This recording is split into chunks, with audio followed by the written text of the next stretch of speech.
macro currency signals. They're talking about it again. $1,000 silver. And this time, the conversation isn't coming from fringe corners of the market. It isn't just emotional speculation. It isn't just hope. It's math. It's structure. It's pressure building underneath a system that was never designed to handle physical stress. When people hear $1,000 silver, the immediate reaction is laughter. That's impossible. That's absurd. That would require economic chaos. But step back for a moment and ask a different question. What would actually have to break for silver to reach 4 digits? Because that's the real story. Silver doesn't move randomly. It moves when ratios break. It moves when trust erodes. It moves when paper promises detach from physical reality. And right now, the foundation that prices silver globally is sitting on a structure that depends entirely on confidence. Before we go any deeper, if this breakdown is resonating with you, make sure you're subscribed and that notifications are turned on. In environments like this, timing isn't a bonus, it's the edge. Being early rarely feels safe. It rarely feels popular, but that's exactly where the asymmetry exists. Drop a comment below and tell me where you're watching from, and what time it is in your part of the world. This conversation doesn't belong to one country, one currency, or one market. It's global, and when you see how wide this signal is spreading, you start to realize this is bigger than any single headline. Now, let's return to what just shifted beneath the surface.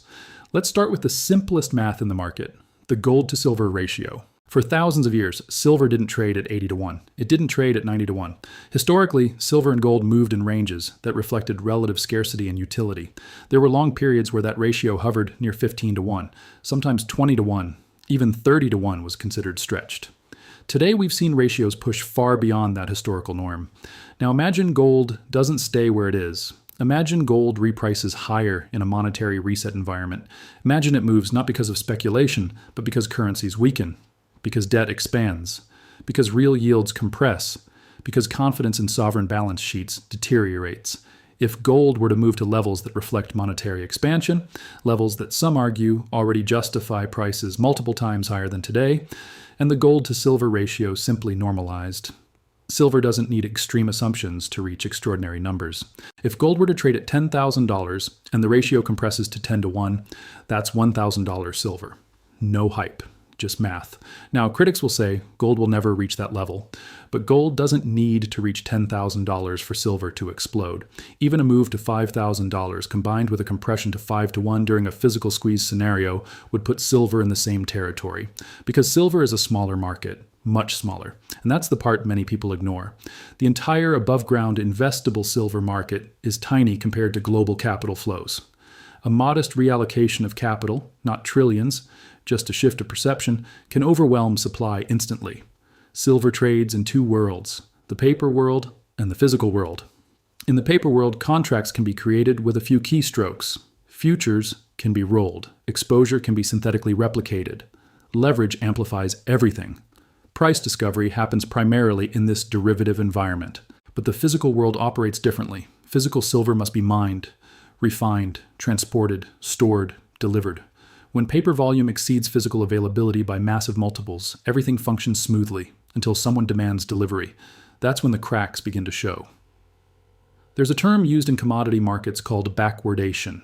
It happens when near-term contracts trade higher than future contracts. In normal environments, future prices trade at a premium due to storage and financing costs. When that relationship flips, it can signal immediate demand pressure.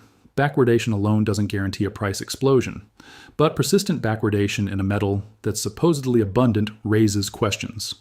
If there's plenty of supply, why is immediate delivery commanding a premium? Because delivery stress is different from price volatility. You can suppress price temporarily with leverage, you can increase paper supply, you can dampen volatility, but you cannot print physical ounces. And here's where the narrative shifts from speculation to structural tension. Silver isn't just a monetary metal, it's industrial. It's embedded in solar panels, in electric vehicles, in advanced electronics, in medical equipment, in defense systems, in infrastructure.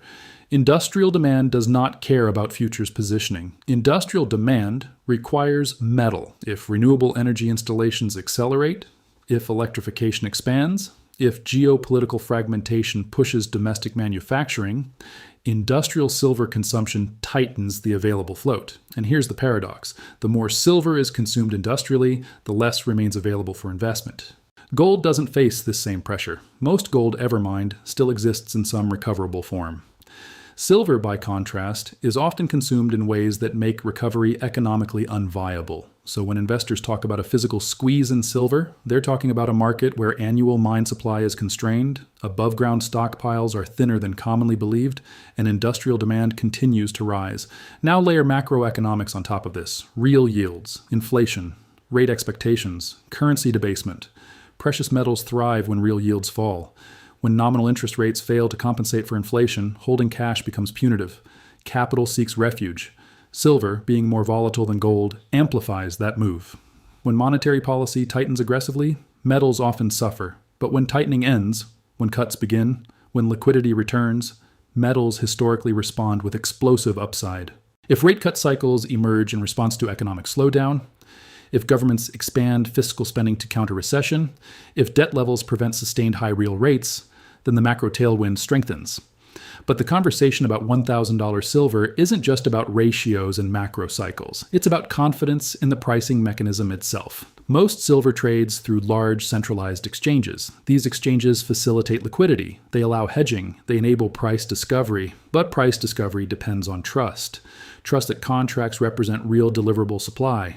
Trust that open interest isn't detached from inventory. Trust that warehouse stocks are accessible and unencumbered. When narratives emerge suggesting that paper silver contracts vastly exceed physical inventories, whether exaggerated or not, they ignite a psychological shift, because markets are forward-looking. If participants begin to doubt the ability of exchanges to meet delivery demand under stress, they move early. They demand physical allocation.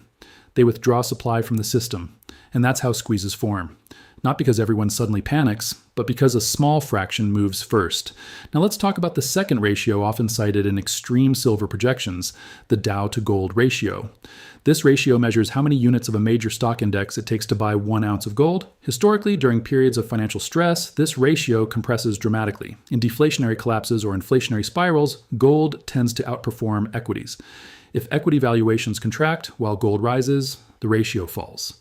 During extreme monetary resets in history, that ratio has approached 1-to-1. If something similar were to unfold, if equities deflate in real terms while gold reprices to reflect monetary expansion, silver, due to its volatility and smaller market size, often overshoots gold's percentage gains. This overshoot is critical. Silver doesn't move linearly, it moves violently, it lags gold initially, then accelerates. That acceleration phase is where exponential price moves occur.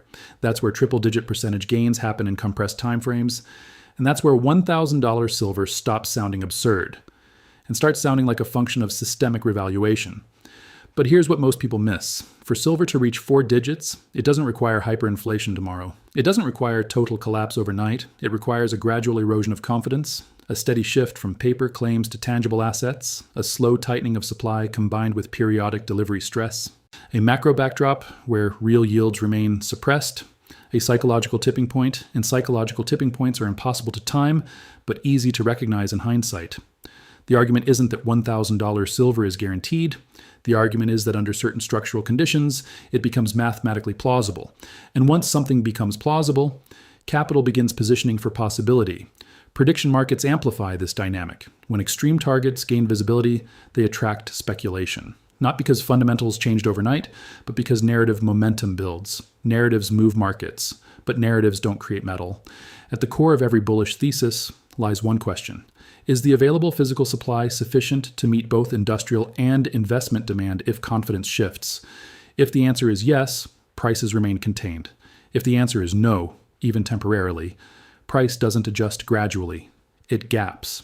And silver has a history of gapping violently when positioning becomes one-sided. Now we must address risk, because every extreme projection carries invalidation points.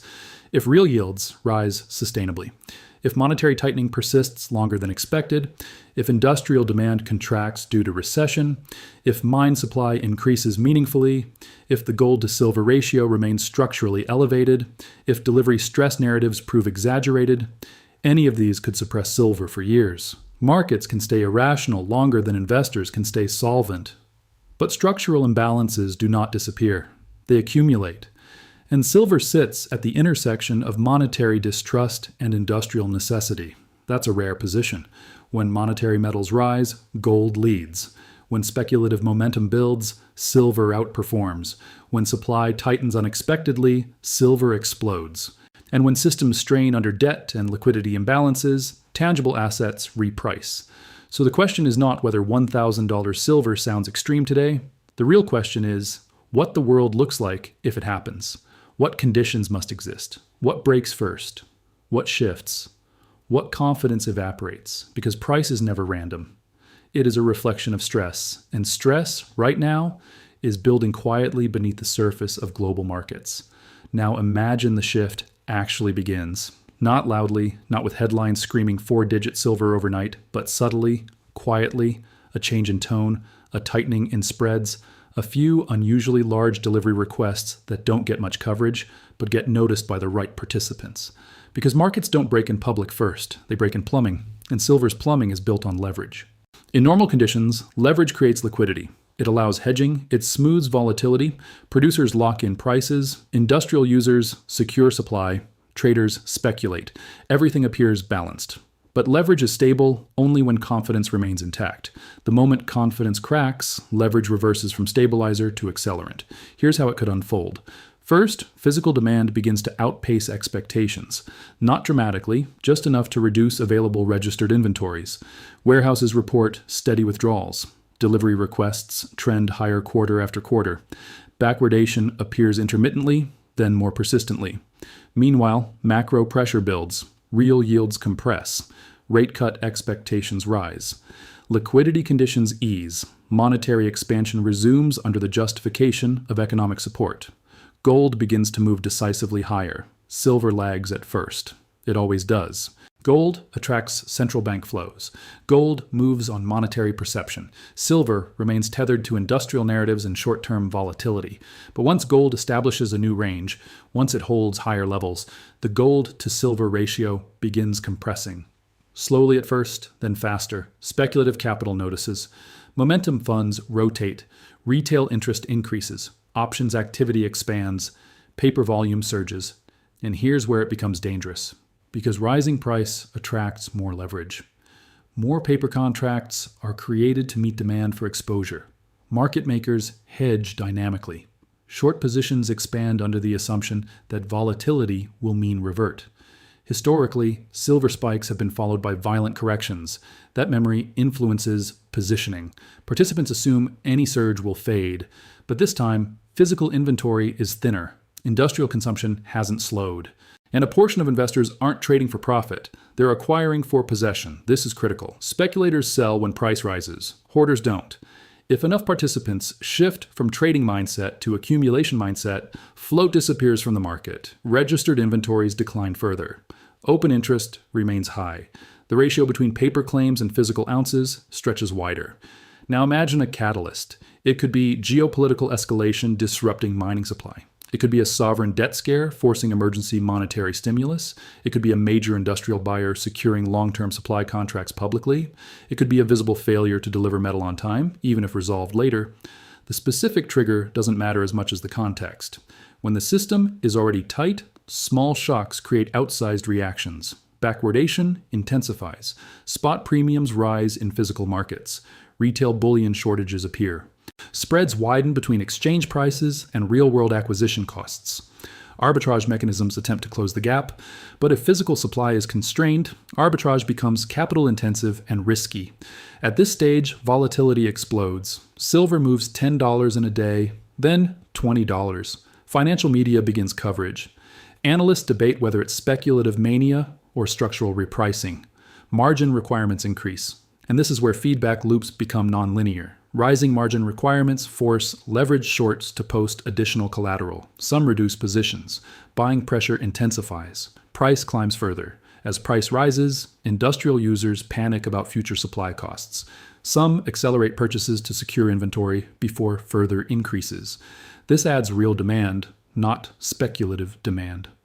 Mining companies cannot ramp production instantly. Permits, exploration, development timelines, these operate on multi-year cycles. Supply response lags price response. Now consider the global capital landscape. The silver market is small relative to global bond markets, equity markets, currency markets. If even a fraction of institutional capital reallocates toward hard assets as a hedge against monetary instability, silver's market depth cannot absorb it smoothly. Price must adjust upward to ration demand, and rationing through price is rarely gentle. There's another dimension rarely discussed: collateral perception. Precious metals serve as collateral in certain financial contexts. If systemic stress increases and counterparties begin preferring tangible collateral over financial assets, demand for allocated metal strengthens. Allocated metal removes supply from trading circulation. Unallocated claims remain, but confidence in them may erode. This distinction between allocated and unallocated holdings becomes central during stress events. If holders of unallocated metal request conversion to allocated physical en masse, logistical bottlenecks emerge, not necessarily insolvency, but friction. And markets hate friction. Friction widens spreads. Widened spreads fuel narrative. Narrative fuels demand. Demand fuels price. At some point, price acceleration becomes self-fulfilling. Momentum traders chase. Algorithmic systems detect breakout structures and amplify exposure. Volatility products expand. Options markets reprice dramatically. Implied volatility surges. Short gamma positioning forces dealers to buy as price rises to hedge exposure.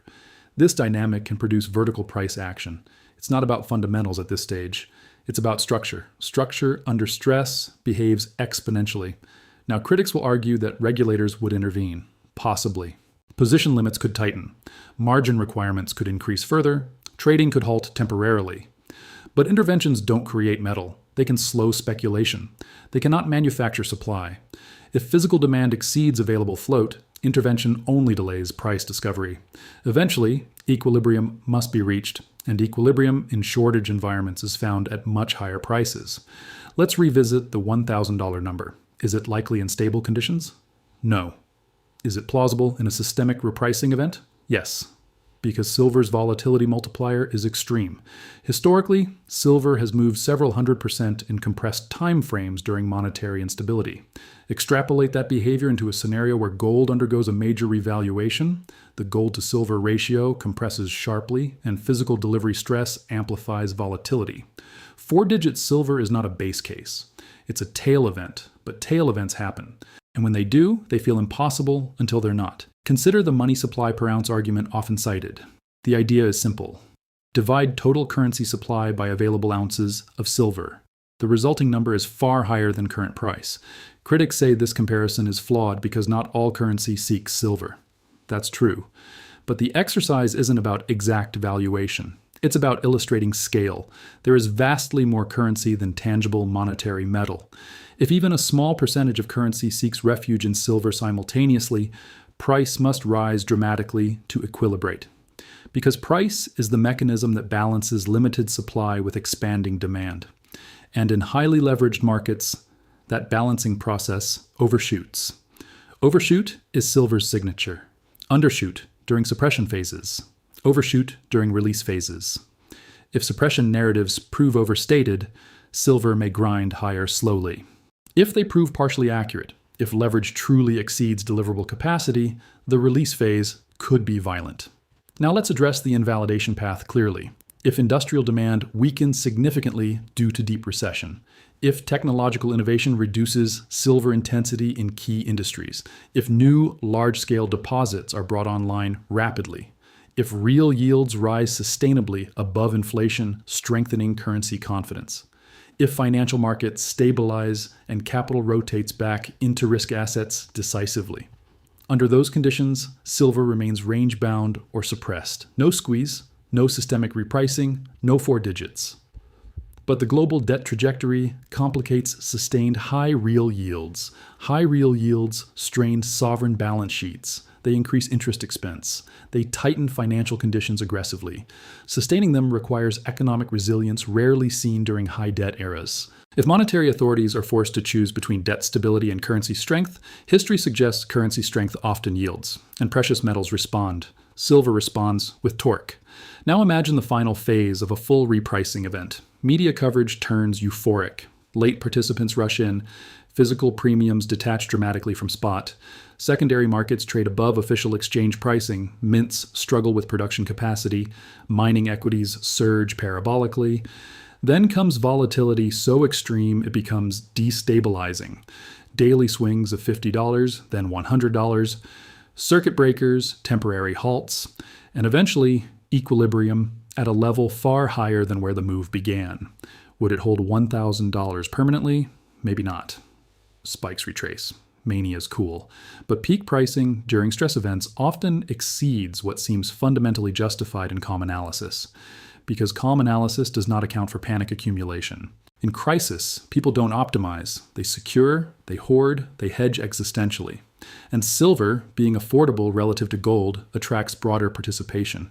That democratized access amplifies volatility.